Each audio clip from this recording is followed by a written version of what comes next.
ప్రియ సోదరి సోదరులారా, రండి ప్రార్థన చేసుకుందాము. పరలోక దేవా, మా పరమ తండ్రి, నీకు కృతజ్ఞతాస్తుతులు. నీవు మమ్మలను ఎంతో ప్రేమించావు. మాకు నీ అద్వితీయ కుమారుణ్ణి ఇచ్చావు.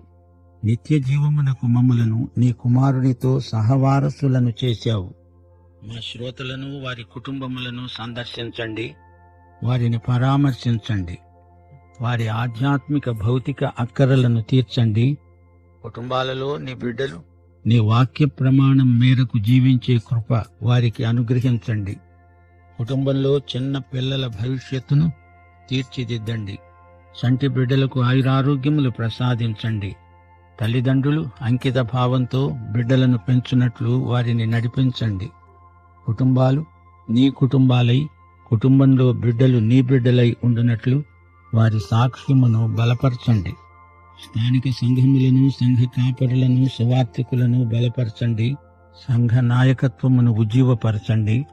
నాయకులు స్వార్థత్యాగముతో పనిచేయగలుగునట్లు వారి వ్యక్తిగత జీవితాలలో ఆధ్యాత్మిక విలువలు ప్రవర్తిల్లాలని వారి పక్షముగా విజ్ఞాపన చేస్తున్నాము. ప్రియతండ్రి, మా దేశమును, దేశ ప్రజలను, పరిపాలకులను, అధికారులను దీవించండి. కరువు కాటకములు రాకుండా దేశము సుభిక్షమై ప్రజలు శాంతి భద్రతలు కలిగి జీవించగలిగేటట్లు వారిని ఆశీర్వదించండి. ప్రపంచవ్యాప్తంగా నీ సువార్త ప్రకటించబడాలని, భూదిగంతాల వరకు నీ బిడ్డల సాక్ష్యం విస్తరించాలని ప్రార్థిస్తున్నాము. నేటి వాక్య అధ్యయన ఆశీర్వాదములు మాకు అనుగ్రహించమని, మహిమ పొందుమని యేసుక్రీస్తు వారి శుభనామమున ప్రార్థన చేస్తున్నాము తండ్రి. ఆమేన్. ప్రియ శ్రోతలు, ఈ రోజున మనం ఆదికాండం 35వ అధ్యాయం గుండా ప్రయాణం చేయబోతున్నాము. ఇది వాక్య భూమిపై మన యాత్ర. యాకోబు ఇప్పుడు బేతేలుకు వెడుతున్నాడు. దేవుడు తన నిబంధనను మరోసారి పునరుద్ఘాటిస్తున్నాడు. రాహేలు బెన్యామీనును కని చనిపోతుంది. ఇస్సాకు మృతి మొదలైన సంఘటనలు ఈ అధ్యాయంలో మనల్ని పలకరిస్తాయి. వివరాలు వినండి. పెనూయేలులో యాకోబు జీవితం మారింది అనుకున్నాము గదా. అంత గొప్ప మార్పేమీ లేదే అనిపిస్తోందా? అవును, ఒక్క పెట్టున 100% మార్పేమీ రాదు. ఎవరికైనా అంతే. 30 ఫలం నుండి 60 అక్కడి నుండి 100 ఫలప్రాప్తి. విశ్వాసులలో మార్పు వస్తుంది. నిరంతరము వారిని మార్చే మార్పు వారిలో కొనసాగుతుంది. ప్రవర్ధమానమైన పరివర్తన విశ్వాసి ప్రవర్తనలో కానవస్తుంది. పెనూయేలు యాకోబు జీవితంలో ఒక మైలురాయి. అంతవరకు అతని జీవితంలో స్వార్థం రాజ్యమేలింది. నేను, నన్ను, అంతా నేనే. కాని పెనూయేలులో నేను అనే వానికి, అనగా యాకోబులోని నేను దెబ్బతిన్నాడు. నడుము విరిగింది. అదో కొత్త మలుపు. కారు టైరుకు గాలిపోయింది. అయితే విశ్వాసంతో నడవటానికి ఇంకా అనుభవంలో ఊపు రావాలి. ఏశావు వెళ్ళిపోయాక యాకోబు షాలెముకు వెళ్ళాడు. ఇంకా వెనకటి గుణం పోయినట్లు లేదే. ఏదో స్వంత ఆలోచన అతనిలో పనిచేస్తున్నది. తన కూతురు దీనాకు మానభంగం జరిగింది. షాలేము రాకుమారుడు ఆ అమ్మాయిని చేసుకుంటాను అని ఒప్పుకున్నాడు. అయినా యాకోబు కుమారులు షిమ్యోను, లేవి ఆ పట్టణం మీద పడి జనాన్ని హతం చేసి కొల్లగొట్టారు. యాకోబు వాపోయాడు. ఇదేమిట్రా, నా పేరు పాడు చేశారు, దౌర్జన్యం మనకు తగదురా అంటూ యాకోబు ఎంతో విలపించాడు. అంతవరకు యాకోబు ఇంకా బేతేలుకు సిద్ధం కాలేదు. ఇంకా శరీరానుసారమైన మనస్సు అతన్ని విడువలేదు. అందుకే షాలేములో ఆగాడు. మజిలీ చేశాడు. అతని అహంకారం మళ్లీ దెబ్బతిన్నది. ఈ 11 పిల్లలను అదుపులో పెట్టుకోవడం యాకోబుకు అసాధ్యమైపోతున్నది. లాబాను ఇంటి పోకడలు పిల్లలకు సంక్రమించినట్లు కనిపిస్తోంది. షెకెములో తిన్న దెబ్బకు ఫలితంగా బేతేలు వైపునకు అతని ప్రయాణం మలుపు తిరిగింది. దేవుడు యాకోబుతో అన్నాడు, నీవు లేచి బేతేలునకు వెళ్ళి అక్కడ నివసించి, నీ సహోదరుడైన ఏశావు ఎదట నుండి నీవు పారిపోయినప్పుడు నీకు కనబడిన దేవుడనైన నాకు అక్కడ బలిపీఠం కట్టు. అవునవును, యాకోబు ఇప్పుడు బేతేలుకు వెళ్ళడానికి సిద్ధంగా ఉన్నాడు. ఇప్పుడు కుటుంబానికి అసలైన నాయకుడై నడిపిస్తున్నాడు. బయలుదేరి బేతేలుకు పయనం సాగిస్తున్నాడు. యాకోబు తన ఇంటివారితో, తన వద్ద ఉన్న వారందరితో చెప్పాడు, మీ వద్దనున్న అన్యదేవతలను పారవేసి మిమ్మును మీరు శుద్ధి చేసుకొని శుచిగా మీ వస్త్రాలను మార్చుకోండి. మనము లేచి బేతేలుకు వెళుదాము. నా శ్రమ దినమందు నాకు ఉత్తరమిచ్చి నేను వెళ్ళిన మార్గమున నాకు తోడై ఉండిన దేవునికి బలిపీఠం అక్కడ కడతాను. గొప్ప తీర్మానం. మీ వద్ద ఉన్న అన్యదేవతలను తీసి పారవేయండి అంటాడేమిటి? లాబాను ఇంటి నుండి వచ్చేస్తున్నప్పుడు రాహేలు గృహదేవతలను దొంగిలించి తెచ్చుకుంది.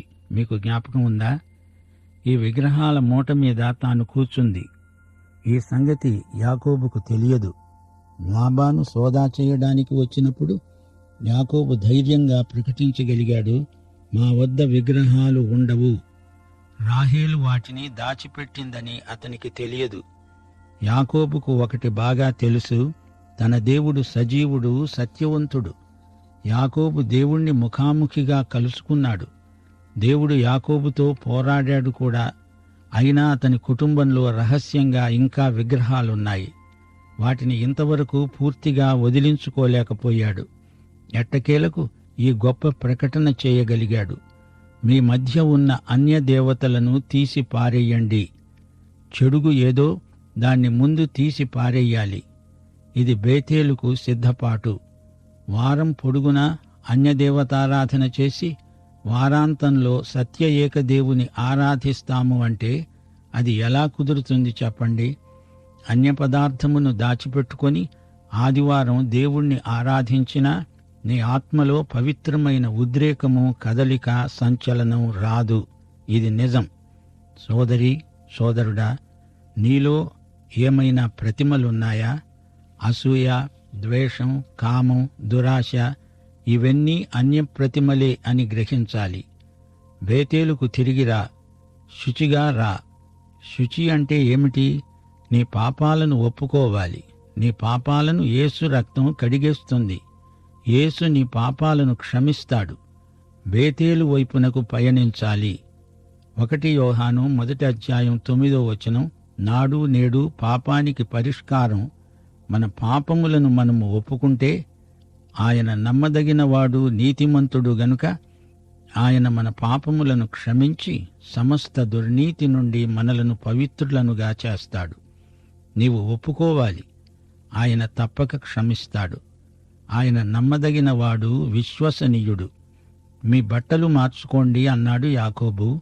మీ పాత బట్టలను విడిచివెయ్యాలి. బట్టలు అంటే అలవాట్లు. మీ పాత అలవాట్లు పోవాలి. దుస్తులను బట్టి నీవేమి పని చేస్తావో, నీ వృత్తి ఏమిటో ఇట్టే చెప్పేసేయవచ్చు. అలాగే నీవు ఎవరికి చెంది ఉన్నావో, నీ క్రియలు ఎలాంటివో నీ ఆధ్యాత్మిక దుస్తులే చెబుతాయి. పాత బట్టలు విడిచి నీతి వస్త్రాలు ధరించుకో. యేసు ప్రభువు జీవిత శైలి నీది అవ్వాలి. నీవు ఆయననే ధరించుకోవాలి. ఇప్పుడు యాకోబు బేతేలుకు బయలుదేరుతున్నాడు. బేతేలులో బలిపీఠం. బేతేలు మొదటిసారి యాకోబు దేవుణ్ణి కలుసుకున్న చోటు. బేతేలు దేవుని స్థలం. గమనించాలి, అబ్రహాము, ఇస్సాకు వీరిద్దరూ బలిపీఠాలు నిర్మించారు. ఇప్పుడు యాకోబు కూడా బేతేలులో బలిపీఠం నిర్మిస్తాడు. దేవునికి సాక్ష్యార్థంగా బలిపీఠం ఒకటి యాకోబు నిర్మించడం దేవునికి ఎంతో ఇష్టం. బేతేలుకు రాగానే యాకోబుకు వెనకటి జ్ఞాపకాలు మనసులో మెదలుతాయి. మునుపు తాను ఇంటి నుండి పారిపోయి వస్తుంటే ఇక్కడే ఆ రాత్రి దేవుడు కనపడి తనకు అభయమిచ్చాడు. నమ్మదగిన దేవుడు, విశ్వసనీయుడు. ఆయన ఇచ్చిన మాట తప్పకుండా నెరవేరుస్తాడు.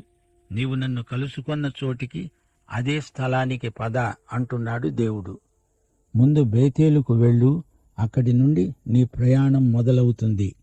అక్కడికి వెళ్లకుండా బేతేలు చుట్టుప్రక్కల్లో యాకోబు తచ్చాడుతూ తిరుగుతున్నాడు. ఊరికే కాలయాపన చేస్తున్నాడు. విలువైన దేవుని సమయాన్ని వృధా చేస్తున్నాడు. ఈజిప్టులో ఉండగా దేవుడు ఇశ్రాయేలును బయటికి వచ్చేసేయమన్నాడు. వాగ్దత్త భూమికే తిరిగి రండి అన్నాడు. కాని వారు నేరుగా గమ్యస్థలానికి వెళ్లలేదు. 40 సంవత్సరాలు అరణ్యంలో అటూ ఇటూ తిరుగాడారు. అప్పుడు దేవుడు యెహోషువకు ఆజ్ఞ ఇచ్చాడు. పదండి, వాగ్దత్త భూమికి కదలి రండి అన్నాడు. 40 సంవత్సరాల విలువైన సమయాన్ని మీరు వృధాగా గడిపారా అంటూ దేవుడు కోప్పడ్డాడు. క్రైస్తవులు తమ జీవితంలో ఒక్క నిమిషం కూడా వృధా చేయటానికి వీల్లేదు. అనేక మంది క్రైస్తవ యువతీ యువకులు అభినవ యాకోబులలాగే బేతేలుకు దగ్గరలోనే ఉన్నారు, కానీ అందులోకి వెళ్లరు, దేవునికి సమర్పించుకోరు. తమ యువతను దుర్వినియోగం చేస్తున్నారు.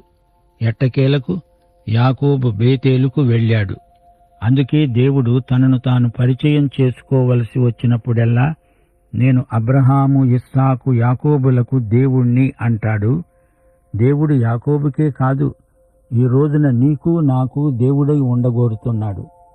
అందుకే ఘంటాపథంగా చెబుతున్నాము, ఆదికాండం 35వ అధ్యాయం మనకెంతో విలువైనది.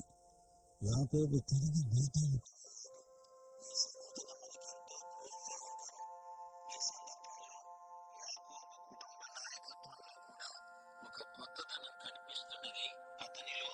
అధికారం, బాధ్యత మేల్కొన్నాయి. దేవునికి స్తోత్రం. 4వ వచనం, వారు తమ వద్ద ఉన్న అన్యదేవతలన్నిటినీ, తమ చెవులకు ఉన్న పోగులను యాకోబుకు అప్పగించారు. యాకోబు షెకెము దగ్గర ఉన్న మస్తకి వృక్షం క్రింద వాటిని దాచిపెట్టాడు. చెవుల పోగులు అంటే ఆ రోజులలో దేవతార్చనకు సంబంధించినవి. విగ్రహారాధికులు అనడానికి చెవుల పోగులు గుర్తు. వాటినన్నిటినీ తీసుకొని మస్తకి వృక్షం కింద పూడ్చిపెట్టాడు. అది బాచిపెట్టడం కాదు, పూడ్చిపెట్టడం. వాటిని తోటేయాలి. ఇప్పుడు యాకోబు నూతన దృక్పథంతో నడుస్తాడు.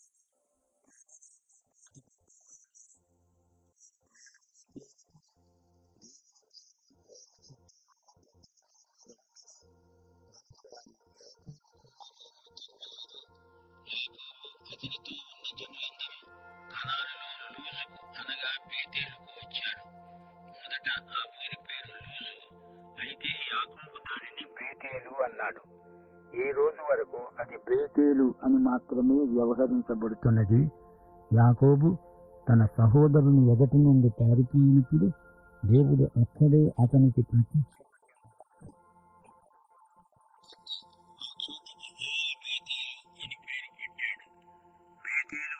దేవుని ఇల్లు, దేవగృహం అని అర్థం. కానీ ఇప్పుడు ఏల్ బేతేలు అంటున్నాడు, అంటే దేవగృహము యొక్క దేవుడు. యాకోబులో ఆధ్యాత్మిక పరిపక్వత పుంజుకుంటున్నది అని దీనిని బట్టి తెలుస్తుంది.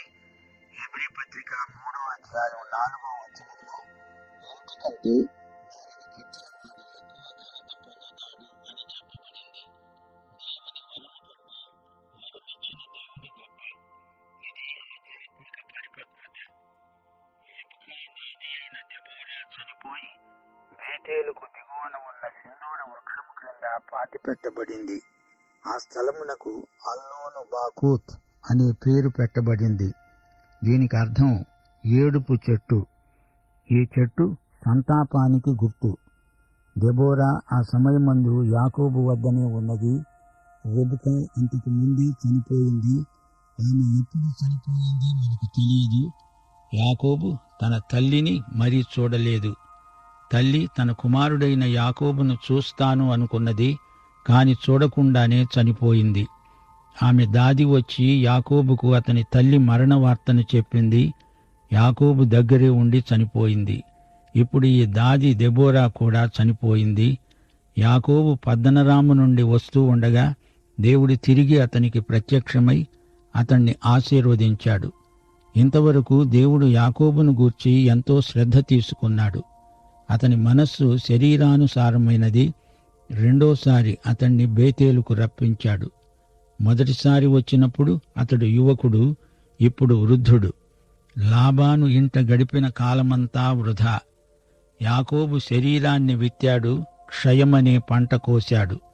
ఇప్పుడు బేతేలులో దేవుడు యాకోబును ఆశీర్వదిస్తున్నాడు. నీ పేరు యాకోబు, ఇక మీదట నీ పేరు యాకోబు అనబడదు, నీ పేరు ఇశ్రాయేలు అని చెప్పి అతనికి ఇశ్రాయేలు అనే పేరు పెట్టాడు.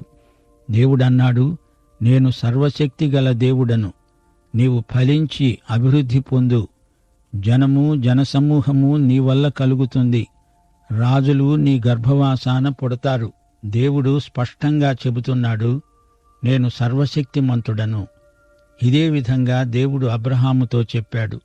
ఇదే వాగ్దానాన్ని అబ్రహాముకిచ్చాడు. నేను అబ్రహాముకు ఇస్సాకుకు ఇచ్చిన దేశమును నీకిస్తాను, నీ తదనంతరం నీ సంతానానికి ఈ దేశాన్నిస్తాను. ఈ దేశాన్ని, ఈ భూమిని ఇస్తానని దేవుడు వాగ్దానం చేశాడు. ఇది వాగ్దత్త భూమి.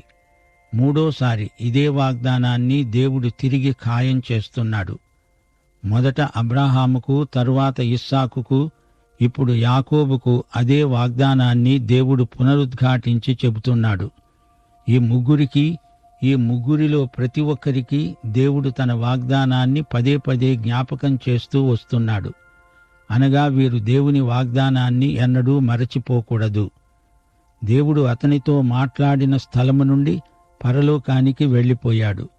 ఆయన తనతో మాట్లాడిన చోట యాకోబు ఒక స్తంభాన్ని, అనగా రాతి స్తంభాన్ని కట్టించి దానిమీద పానార్పణము చేసి నూనె పోశాడు.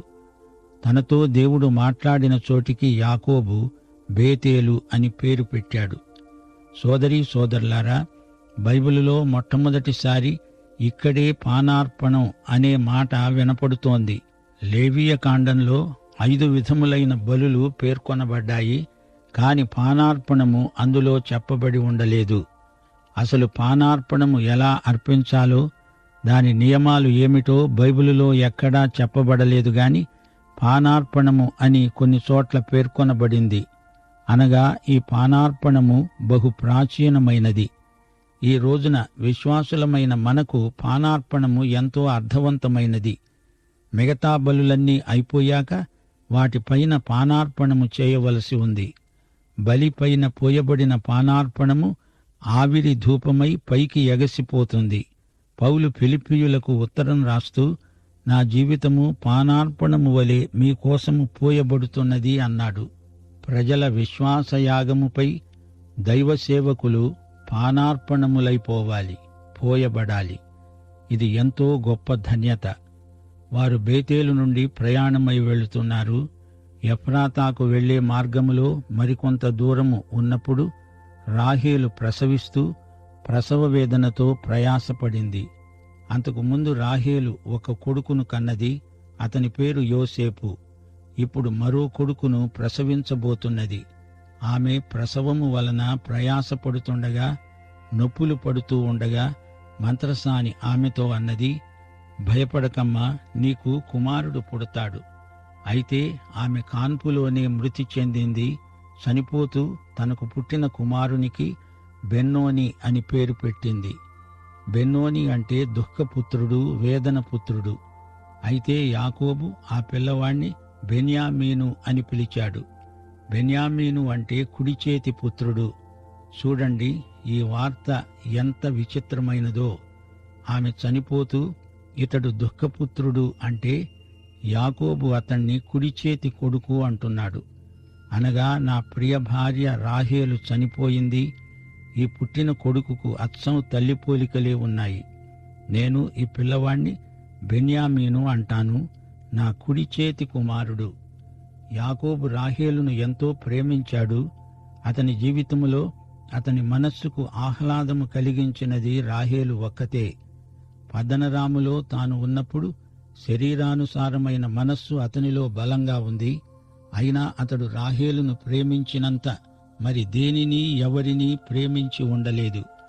రాహేలు అంటే యాకోబుకు 6వ ప్రాణం. ఆమె కోసం ఏమైనా చేస్తాడు, ఏదైనా ఇస్తాడు. ఆమె తండ్రి ఇంట నుండి విగ్రహాలు దొంగిలించి తెచ్చి వాటిని దాచిపెట్టుకున్నా ఆమెను ఏమీ అనలేకపోయాడు. అదే పని లేయా చేసి ఉంటే ఊరుకునేవాడు కాడు, కఠిన చర్య తీసుకునేవాడు. అసలు రాహేలే యాకోబుకు ఒక విగ్రహమైపోయింది. రాహేలు యోసేపును కని ఇచ్చింది, ఇప్పుడు బెన్యామీనును ఇస్తున్నది. బెన్యామీను పుట్టుక, రాహేలు మరణము ఈ రెండూ ఒకేసారి జరిగాయి. ఇది చూచినప్పుడు యాకోబు గుండెలు బ్రద్దలైపోయాయి. మిగతా 10 మంది కొడుకులు ఉన్నా వారి విషయమై యాకోబుకు అంత సంతోషం లేదు. అడుగడుగునా దేవుని గద్దింపు అతని హృదయంలో మారుమోగుతున్నది. 2 భార్యలు ఉండడము దేవుని చిత్తం కాదు. అంతమంది భార్యల శరీరానుసారమైన మనస్సుకు ఇవన్నీ రుజువులు. అయినా దేవుడు క్షమించాడు. రాహేలు కన్న 2 పిల్లలను యాకోబు బహుగా ప్రేమించాడు. దానివల్ల లేయా పిల్లలు యోసేపు మీద ద్వేషం పెంచుకున్నారు. యాకోబు తండ్రి పక్షపాతము వల్ల తనకు ఏశావుకు ఎలాంటి పగ కొనసాగిందో తనకు తెలుసు. సరే, పాఠం ఇక్కడ ముగిద్దాము. దైవాశీస్సులు. ఆమేన్.